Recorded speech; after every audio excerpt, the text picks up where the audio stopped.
지금 이제 나왔던 요 냉면집 식중독 그리고 김밥 식중독에 공통점이 하나 있습니다. 어떤 공통점이 있습니까? 노란무 김밥하고 아니에요? 냉면인데? 노란무 아니에요? 네. 김밥이랑 냉면. 네, 요 두 사건 사이에 원인이 됐던 식품이 한 가지가 같습니다. 아까 그 달걀 지단 위에 올라가잖아요. 했잖아요. 근데 냉면에는 삶은 달걀 넣잖아. 들어가죠. 그리고 삶았을 김밥은 김밥도 지단 들어. 달걀에서 이렇게 해서 넣잖아요. 익혀서 들어가는 네. 거예요. 근데 이런 게 그런가? 그 균이 뭔지가 좀 궁금해요. 그거 달걀에서. 알았는데. 네, 이제 식중독을 일으키는 균은요, 우리가 이제 20여 가지 이상이라고 보통 이제 말을 하고 있는데요. 이제 그 중에 이제 3대 식중독균이라는 것 중에 가장 대표적인 것이 살모넬라균입니다. 살모넬라균 같은 경우에는요, 보통 이제 닭이나 오리, 뭐 돼지의 이제 장 내에 서식을 한다고 알려져 있는데, 그 중에서도 이제 대표적인 이제 이 감염 매개 식품은 이제 달걀, 아까 말씀하셨던 달걀이라고 보시면 되고요. 최근 5년간 살모넬라 식중독 환자 6,800명 가운데 77%가 달걀을 먹고 탈이 났다고 합니다. 살모넬라균에 오염된 음식을 먹게 되면은요, 6시간에서 72시간의 잠복기를 거친 후에 발열을 동반을 하고요. 또 이어서 복통, 구토 등의 증상이 나타나게 되고, 보통은 이제 2에서 3일 정도가 지나면 이제 그 증상이 이제 완화되기도 하고, 이제 그 정도 지속이 된 후에 완화가 되는 것이 보통입니다. 이 살모넬라균 같은 경우가 위험한 균 것인 이유 중에 하나가요, 냄새나 맛으로 구별할 수 없다라고 합니다. 잠복기도 좀 있어요. 먹고 나서 바로 나타나는 것이 아니고 며칠 정도 지나고 난 다음에 복통 설사가 나타난다고 하시는 건데, 또한 기온과 습도가 높은 이 장마철에 정말 많이 번식을 하게 됩니다.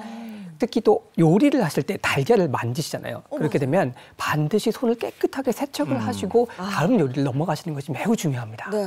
근데 우리가 앞서도 얘기했다시피 달걀 지단도 열에다가 조리를 한 거잖아요. 네. 근데 균이 왜 안 없어진 건지, 그리고 네. 예방법은 어떤 게 있는지 좀 궁금하네요. 네, 아까도 이제 배 선생님 말씀하신 것처럼 살모넬라균 같은 경우는 열에 약합니다. 그렇기 때문에 이제 충분히 가열을 하는 게 중요하고요.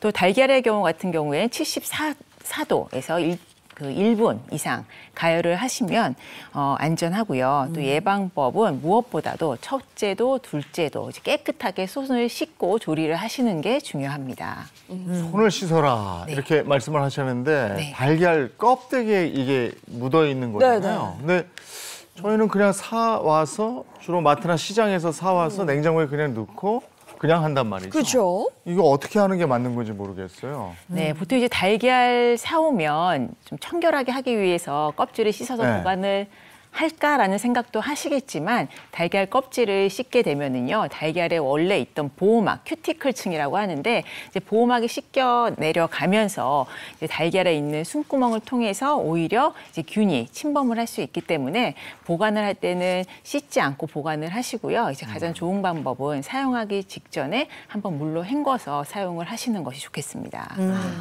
저 달걀 프라이 할 때 이제 달걀 껍데기를 까야 되잖아요. 항상 물에다가 이제 씻고 달걀 껍데기를, 뭐 이제 오염물이 있을 수 있으니까. 그다음에 탁 깨서 프라이를 하고, 그다음에 그 손으로 다시 또 파도 썰고 뭐 과일도 깎고 뭐 그러거든요. 예, 토마토도 씻고.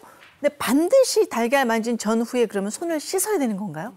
그렇죠. 뭐 전에 씻을 필요까지는 없지만 만진 후에 다른 음식을 만질 때는 반드시 손을 씻으시는 것이 좋고요. 제가 좀 간단하게 요약을 해드리자면은, 달걀을 사실 때 일단 파손되지 않았는지 확인을 하고 구입을 하시고요. 또 달걀을 만진 후에는 흐르는 물에 30초 이상 세정제를 이용해서 깨끗이 씻어주시는 게 중요하고요.